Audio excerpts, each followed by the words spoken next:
There was a season when the only roof over Tyler Perry's head was the thin metal roof of his car. No keys to an apartment, no soft bed waiting for him, no promise that the next morning would be any kinder than the night before. Most people would have broken there. Most people would have told themselves the dream was too costly. Most people would have gone back to whatever small life felt safer.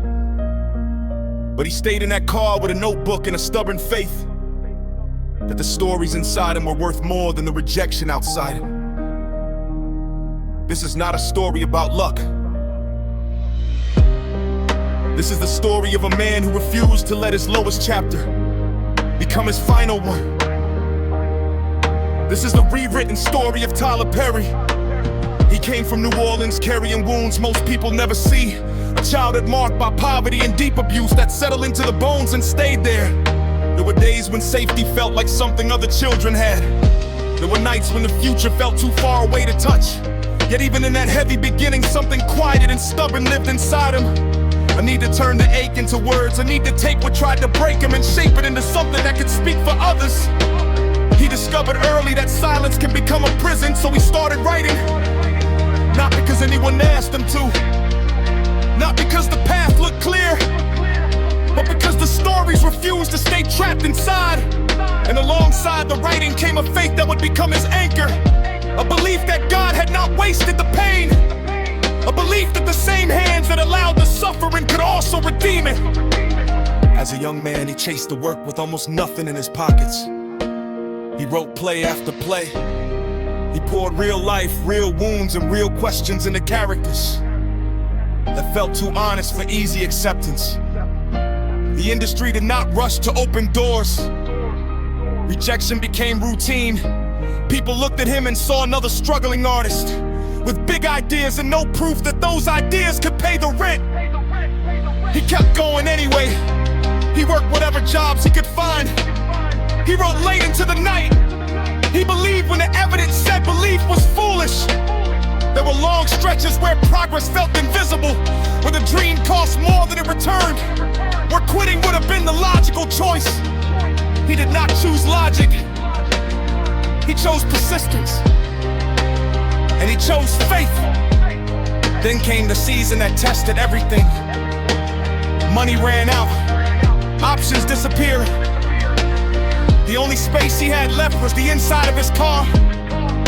Night after night he slept in that front seat. The same hard angles, the same quiet darkness, the same question hanging over him. Is this as far as it goes? He could have surrendered. He could have told himself the universe had given its final answer. Instead he kept the notebook close. He kept writing through the discomfort. He treated those cold nights like tuition for a future he still refused to release. In the middle of that loneliness, he leaned harder into his faith, praying in the dark, believing that the same God who saw him in that car had not forgotten the dream. That car did not become his ending. It became the place where his resolve and his faith hardened together. After years of being overlooked, the tide finally turned. His stage plays began to connect, not first with the traditional gatekeepers, but with real audiences who saw their own lives reflected back at them. People showed up, they laughed, they cried, they told their friends. Word of mouth became the engine. Seats started filling the same stories that once lived only in his notebooks, now lived in theaters. He did not wait for Hollywood to validate him.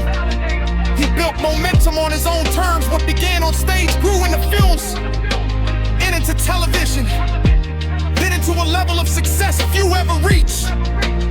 Through every open door, he continued to give credit to the faith that had carried him when no doors were open at all. Tyler Perry understood something early that many artists learned too late. Ownership is freedom. While others signed away their rights for a seat at the table, he focused on building his own table. He kept control of his work. He expanded carefully but boldly. Movie after movie found its audience. Television series reached millions. And then came the vision that sounded impossible to most people. A studio of his own. Tyler Perry Studios rose in Atlanta on land heavy with history. A massive facility where he could create without asking permission. A place that employed thousands. A concrete declaration that the man who once slept in his car had become a force the industry had to respect. He built it while still holding on to the same faith that sustained him in the darkest nights. Today he stands as a billionaire. Not by accident, not by inheritance, by years of refusing to quit when quitting looked reasonable, and by a faith that refused to let him stay broken. He owns his masters. He owns his studio. He owns the ability to decide which stories get told and how. The same man who once had no fixed address now drives onto a lot that carries his name. The same man who faced rejection after rejection now opens doors for others. He turned private pain into public work. He turned survival into empire. He proved that a story does not have to begin in comfort to end in power. And through it all, he has continued to point back to the faith that held him when nothing else did. So let me ask you something honest. What cold seat are you sitting in right now? What rejection still echoes when the room gets quiet? What dream have you almost released? Because the nights got long and the progress felt too slow. Tyler Perry's life stands as living proof that your lowest point is not your permanent address. That being ignored does not mean you are finished. That sleeping in your car does not cancel the vision. It only tests how badly you want it and how deeply you are willing to trust. He had every practical reason to stop. He kept going anyway, and he kept believing. From the hard streets and harder nights of New Orleans to the highest levels of success and entertainment. From notebooks filled in the dark to stages and screens that reached the world. From a car that served as shelter to a studio that stands as proof. He did not beg for a place in the industry. He built one. He did not wait to be chosen. He chose himself. And he trusted that the same God who saw him in the car would also meet him on the other side of the struggle.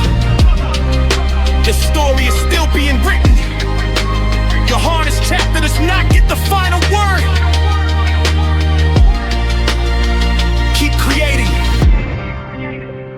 Keep enduring. Keep it coming. Keep believing. From a car seat in the dark to forever.